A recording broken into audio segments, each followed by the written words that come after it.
সেই স্থানের নাম হলো মৃত্যুদ্বার। এবার এটা আবশ্যক নয় যে ঠিক মৃত্যুর পরেই আপনি মৃত্যুদ্বারে পৌঁছে যাবেন।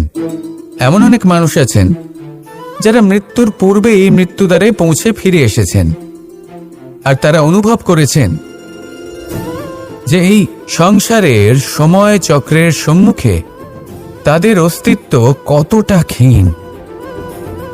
ওনারা এই কথা বুঝে গেছেন।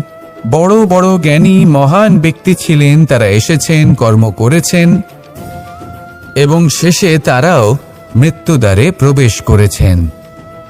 অবশেষে তারাও পঞ্চমহাভূতের সাথে মিলিত হয়েছেন। তাহলে আপনার কিসের এত অহংকার?